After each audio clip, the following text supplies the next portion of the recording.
speaking of John Conchar and your Memphis Grizzlies, guys, it has been a Tigers have been playing really well. They've been doing really well. They've number 14 team in the country, I think 16 team in the country.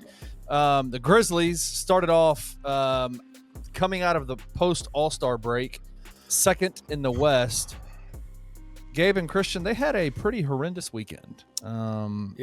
Pretty terrible. They are now fourth in the Western Conference behind the LA Lakers, which I think is stunning to me.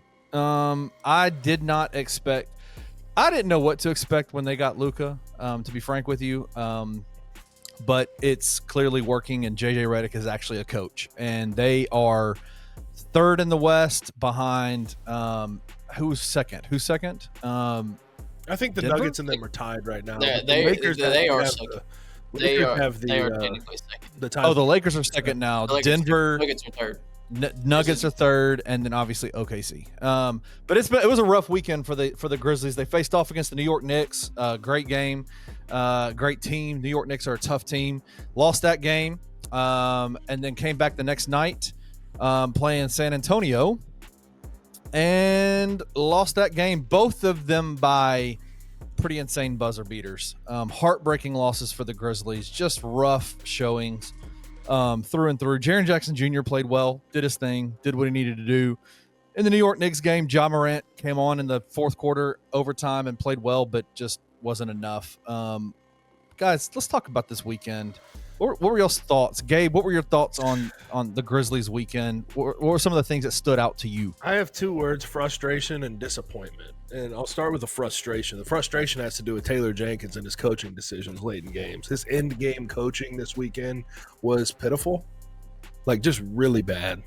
Really the bad. Next game, I understand, like Brandon Clark gets slapped in the face and he couldn't play in your closing lineup, so you had to find other ways around it. But Santi Aldama as a closer, that's just not an idea that works. He's a good offensive player. You need defense in your closing lineup to replace the production and switchability and rim protection that Brandon Clark can give you, and the rebounding that Brandon Clark can give you. I thought that was a bad decision.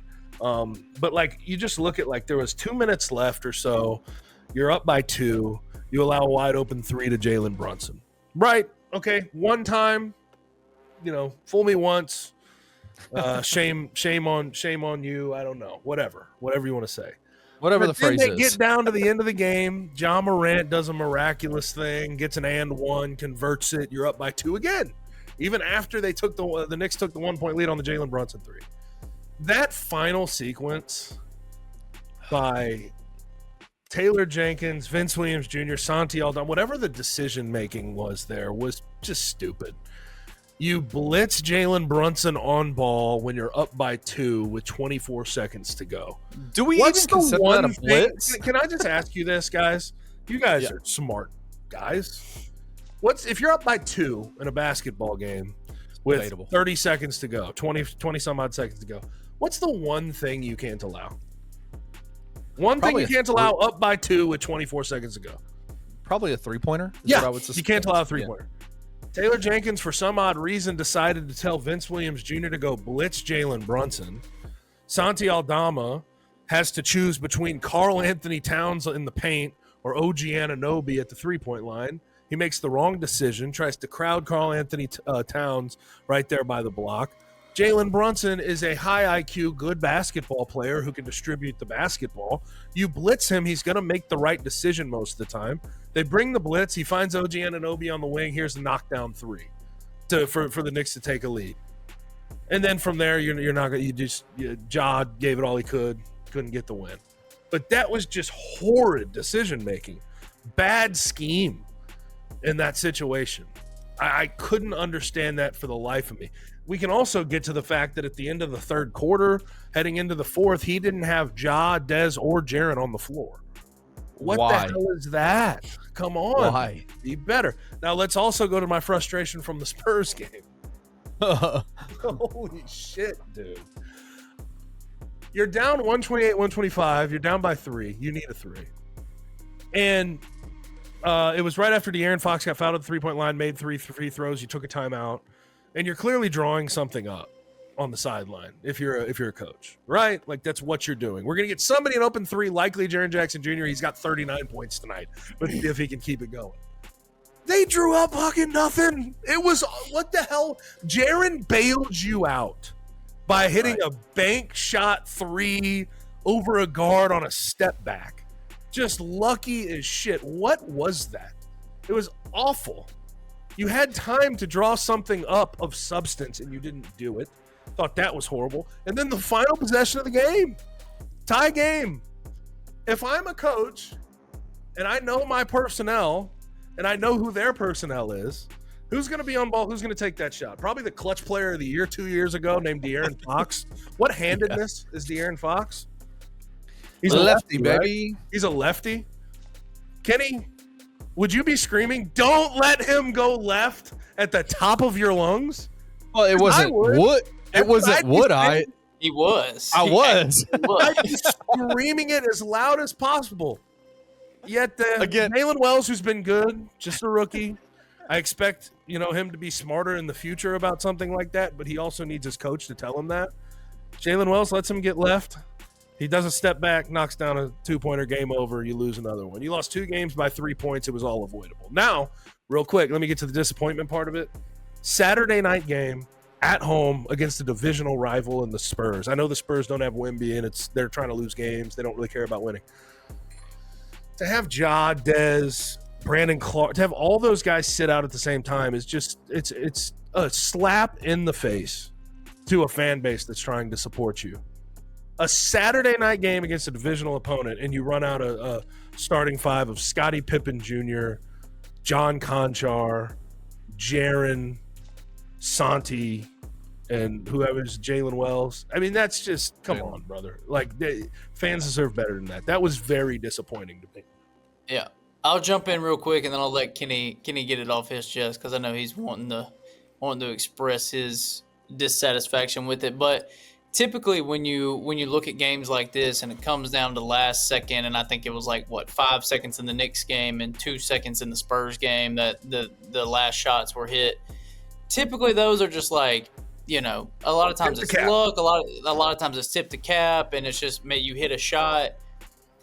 But it becomes a completely different thing when, like Gabe said, it's avoidable and it's decision making from the coach, and obviously little things from the players as well, but things that like Jalen Wells, allowing De'Aaron Fox to get to his left, that's something that should have been said in the huddle. And we can't say that it wasn't for 100%, but it didn't look like there was much of an emphasis on that. And so it's really frustrating when you think about, okay, these are 2 games that the Grizzlies really should have won, and it was avoidable. If it was just someone chunking something up and hitting the last second shot, and then you go down and miss one, it's like Gabe said, it's tip of the cap. But for it to be decision-making, coaching, and things of that nature that calls back-to-back, like buzzer beater, last-second heartache losses, that's a tough pill to swallow, especially for Grizzlies fans that have been griping about Taylor Jenkins' game management. And real quick, Kenny, I'm going to let you get it off your chest as well. But good. To think about the Western Conference and how it was placed heading into this weekend, the thing that also adds disappointment to that Saturday night lineup and the guys that were sitting on the bench when they're clearly healthy enough to play is the fact that the Western Conference is really jumbled up, and you could have gotten past and you allowed yourself to get past. You dropped from 2 to 4, and now you have the Rockets 1 game behind you for 5th. You could drop out of home court.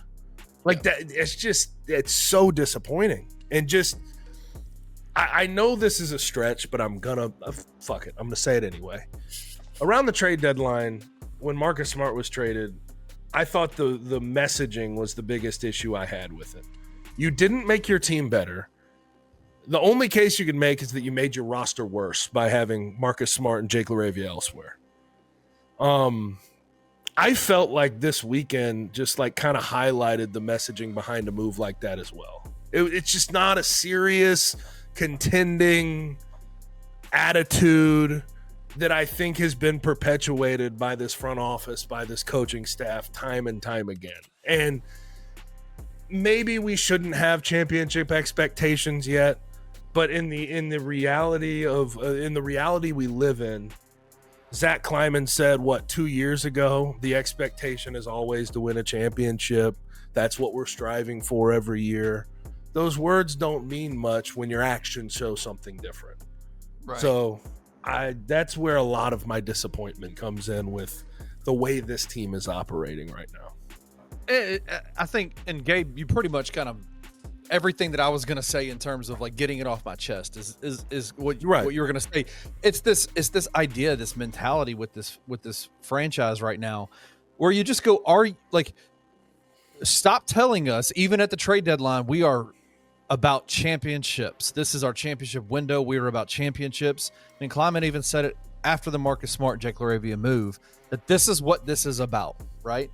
And the Grizzlies are set and positioned, I think, financially and in a roster construction type of way where they're going to be good for a while, right?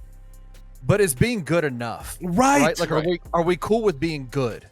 Like, or are we actually going to fight for championships here in this city? 100%. Because well said. Because, and I think that's my biggest frustration is yes, the front office has made moves to set the Grizzlies up for the future, right? Like, Jaren Jackson Jr. is set to make a shit ton of money next year or in the next couple of years, and he deserves every single dollar that comes his way. And the Grizzlies are positioned in a way where they can do this, even as one of the smallest markets in the entire game. They can do it. But I guess my question is are we actually trying to make moves, whether it's in the front office or in the game, in-game coaching moves, that tell me that this Grizzlies team is serious about winning and winning big, winning when it matters? Are we going to be a really good regular season team? Or are we going to be a really good, like a championship contention and championship contention? And I think there were a few things that I saw that I just go, this coaching staff isn't ready. This coaching staff is making decisions that tell me they are not ready. Number one, how in the hell do you start John Conchar in that game? You got 20 games left, bro. 20 games. Play the guys that are going to play in the playoffs. Even if you don't have John, Dez, and the training staff has held them out. Play the guys that are going to play. John Conchar is not going to play. And they didn't start Zach Edey. Lamar Stevens got more minutes than G.G. Jackson. Jay Huff and Cam Spencer are getting minutes. Each of them, get this. This is one of the craziest stats from Saturday night, guys. Tell the stat. This stat is wild. Cam Spencer played 5 minutes. Jay Huff played 3.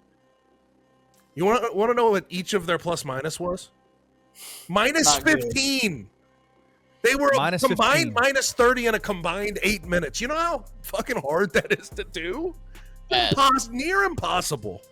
In a game where literally you have the choice to, you can choose to, I'm going to win this game to stay in the position that we're in, or I'm going to continue a free fall out of home court advantage.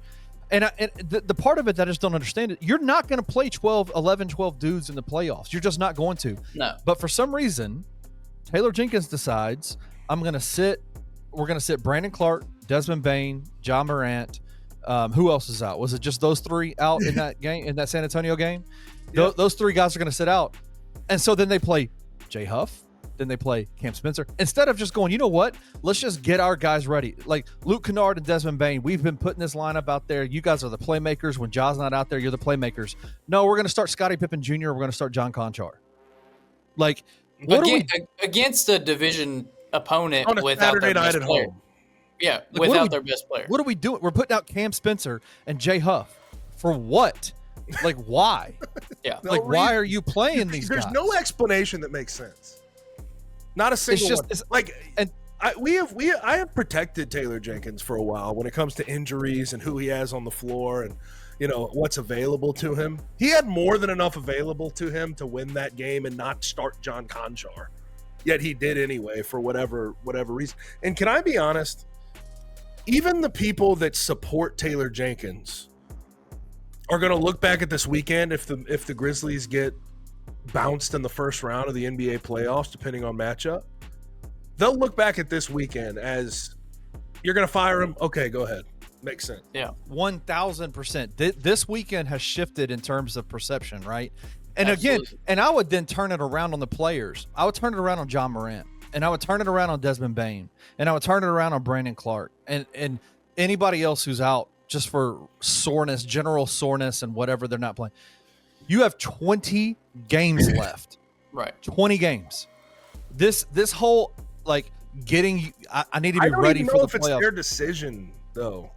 But listen, if Brevin Knight said this on the Night Court podcast, and I love this clip. He said, at some point, players are going to have to take control of their careers and not allow teams and front offices and medical staffs to pull you out of games.